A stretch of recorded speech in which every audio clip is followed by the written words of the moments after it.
Selain daripada itu, tugas guru di sekolah itu tidak hanya untuk sebagai guru tok, tetapi juga sebagai pengganti orang tua siswa di sekolah, di mana tugasnya itu juga mengarahkan dan mendidik anak-anak melalui teladan dan contoh-contoh yang baik yang diberikan sehingga peserta didik dapat mencapai tujuan pendidikan dan semangat atau dorongan yang diberikan oleh guru dapat tercapai dengan baik sehingga potensi-potensi yang ada dalam dirinya dapat dikembangkan dengan baik. Selanjutnya, sebelum memulai tugasnya, guru perlu memahami dan mengetahui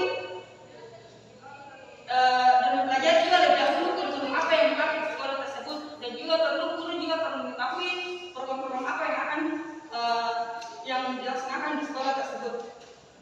Nah, setiap akan mengajar, guru perlu membuat persiapan mengajar dalam rangka melaksanakan sebagian dari rencana bulanan dan rencana tahunan.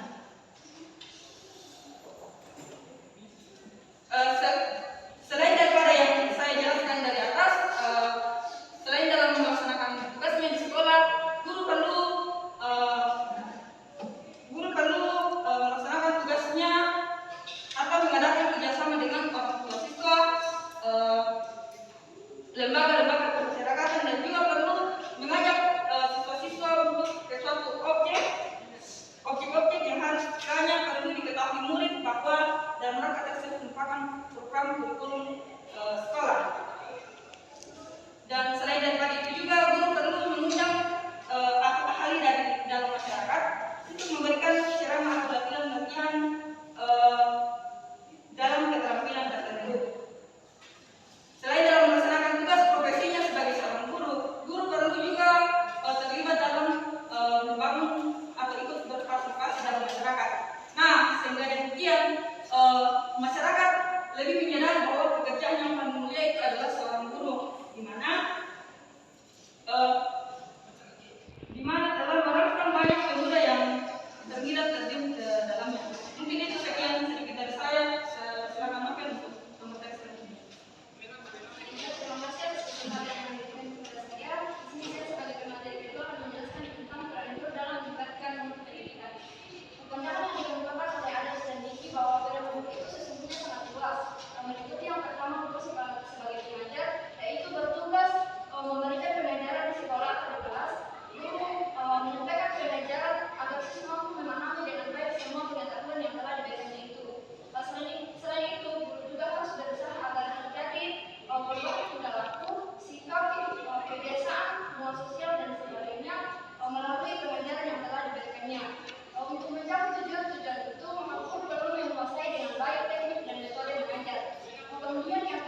tiga secara luas. Yang pertama itu guru sebagai penghubung. Sekolah berdiri di antara dua lapangan, yakni di satu pihak dia mengemban sebagai tugas menyampaikan, mewariskan ilmu dan mewariskan ilmu, teknologi dan kebudayaan yang secara terus-menerus belajar dengan cepat. Dan di lain pihak juga guru bertugas menampung aspirasi masyarakat, tuntutan masyarakat dan permasalahan masyarakat. Nah, di kedua lapangan inilah guru berperan memegang peranannya sebagai penghubung, di mana guru berfungsi sebagai pelaksana, yaitu misalnya dengan cara public relation, bulletin, pameran, dan pertemuan secara berkala. Selanjutnya yaitu yang kedua, peran guru secara luas. Yang kedua yaitu guru sebagai pembaharu, di mana guru bisa memberikan makna baru ke dalam kehidupan para peserta didik melalui pengalaman yang dimilikinya. Dan yang ketiga yaitu guru sebagai pembangun, di mana yang telah saya sebutkan tadi bahwa tugas guru itu tidak hanya di sekolah tetapi ikut membangun dan ikut berpartisipasi di dalam lingkungan masyarakat. Terima kasih. Selain dari guru yang telah disebutkan, masih ada peran guru dalam proses pembelajaran, yaitu yang pertama guru sebagai fasilitator, yaitu berperan memberikan pelayanan untuk memudahkan siswa dalam proses pembelajaran. Yang kedua yaitu guru sebagai pengelola pembelajaran, yaitu berperan menciptakan iklim pembelajaran agar dapat berjalan dengan nyaman. Kemudian yang ketiga yaitu guru sebagai demonstrator, yaitu guru berperan mempertunjukkan kepada siswa segala sesuatu yang dapat membuat siswa lebih mengerti dan paham tentang materi yang diajarkan. Kemudian yang keempat yaitu guru sebagai motivasi. Proses pembelajaran dikatakan berhasil bila mana siswa memiliki motivasi dalam belajar. Untuk memperoleh hasil belajar yang optimal itu, maka guru dituntut untuk kreatif dalam meningkatkan motivasi belajar siswa. Terima kasih.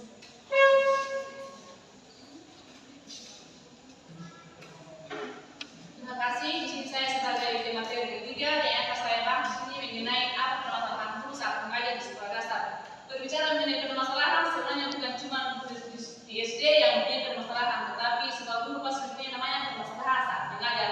Di sini saya akan menjelaskan 5 permasalahan guru saat mengajar di sekolah dasar. Yang pertama, perilaku siswa yang beragam. Yang kedua, konsentrasi siswa. Yang ketiga,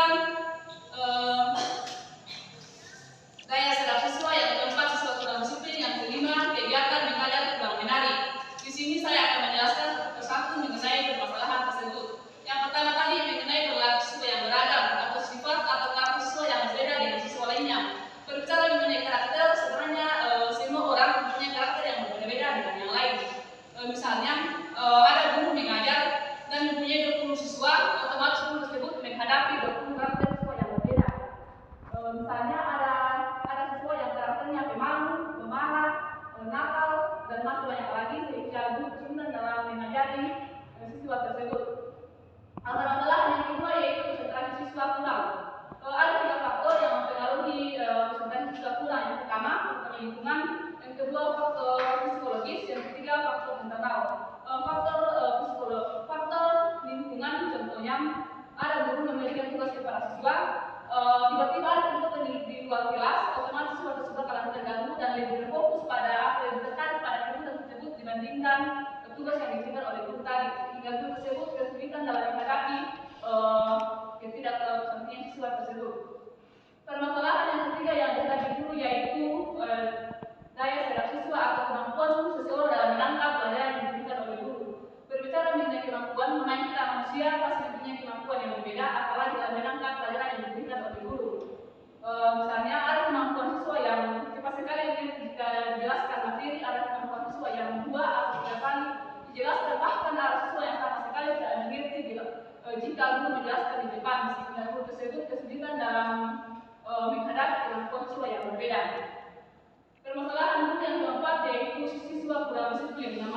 Namanya di sini kita berbicara mengenai anak SD, pasti disiplin mereka masih sangat kurang. Jadi anak SD masih membutuhkan namanya pemahaman, bimbingan atau contoh yang baik dari guru-gurunya, apalagi anak-anak SD masih pikirannya masih belum dewasa. Contoh siswa yang kurang disiplin misalnya malas ke sekolah, sering terlambat, tidak menghargai dunia saat menjelaskan di depan sehingga guru dalam menghadapi ketidaksiplinan siswa tersebut. Yang terakhir yang kelima, permasalahan yang dihadapi guru yaitu kegiatan mengajar tidak benar. Karena yang kita mengikuti zaman, otomatis cara guru mengajar guru dan cara guru mengajar sekarang pasti jauh berbeda. Apalagi sekarang serba teknologi, siswa yang masuk dalam sekolah dasar pasti sudah yang punya namanya HP atau internet sehingga pengetahuan mereka lebih luas dibandingkan siswa sekarang. Permasalahan guru berkaitan dengan hal itu, misalnya saya berikan contoh, misalnya ada guru mau memberikan tugas atau menjelaskan materi kepada siswa, ternyata siswa tersebut sudah diketahui duluan dari internet dibandingkan guru tersebut, sehingga guru kesulitan dalam mencari cara atau strategi apa yang harus dilakukan sehingga siswa tersebut tertarik dengan pelajaran yang diberikan oleh guru. Demikian saya kembalikan ke moderator. Itulah pemaparan materi dari kelompok 5 mengenai peran guru dalam meningkatkan mutu pendidikan dan permasalahan yang dihadapi guru di SD. Sekarang kita masuk dalam sesi tanya jawab. Dengan kami membuka hanya satu sesi dengan 3 orang penanya yang ingin bertanya.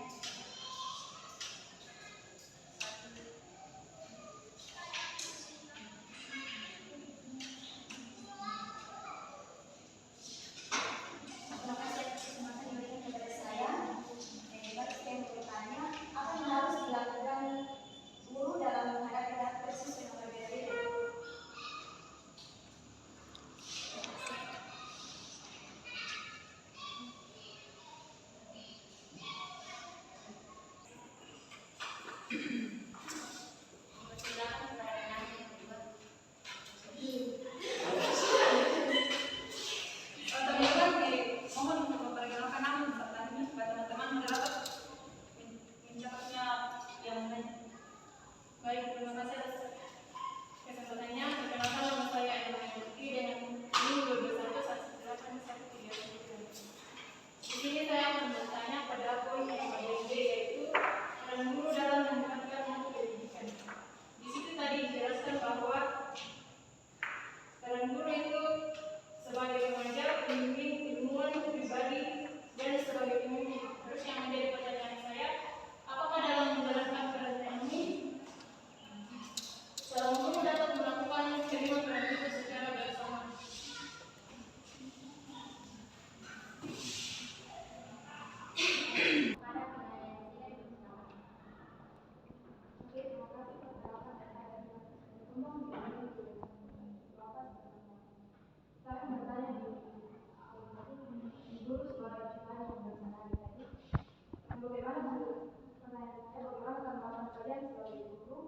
Jika ada sesuatu jika guru tersebut tidak memenuhi standar yang telah disebutkan di bawah bahwa disenangi oleh semua murid.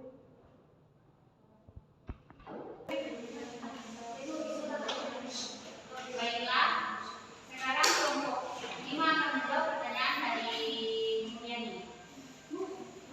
Mohon serta. Terima kasih atas kesempatan yang diberikan. Saya akan menjawab pertanyaan dari saudara Nita tentang bagaimana tanggapan kalian sebagai guru jika seorang guru tidak memenuhi standar yang telah disebutkan pada poin pertama. Jadi menurut saya itu mereka guru itu tidak masuk ke dalam bisa dikategorikan guru sebagai profesional, karena di mana seorang guru profesional itu mampu mengimbangi dan memahami keadaan siswanya. Bagaimana? Atau ada yang ingin menjadi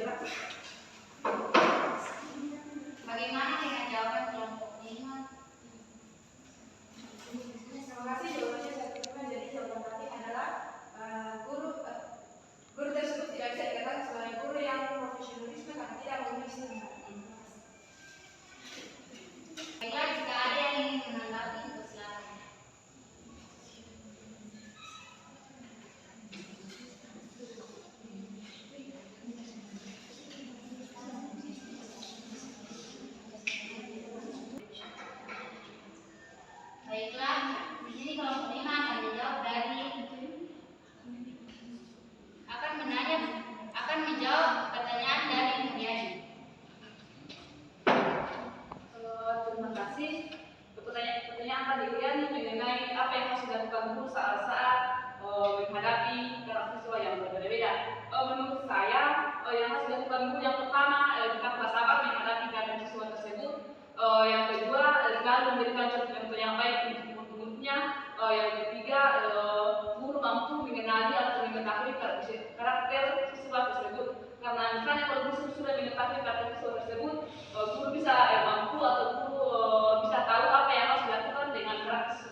Demikian.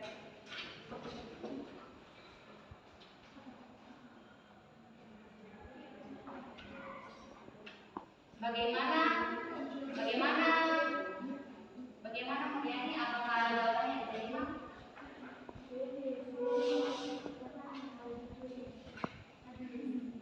Saya pakai jawaban dari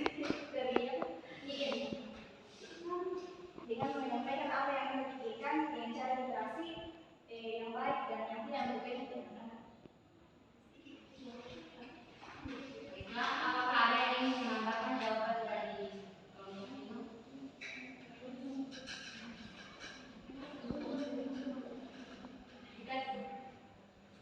Jika tidak ada,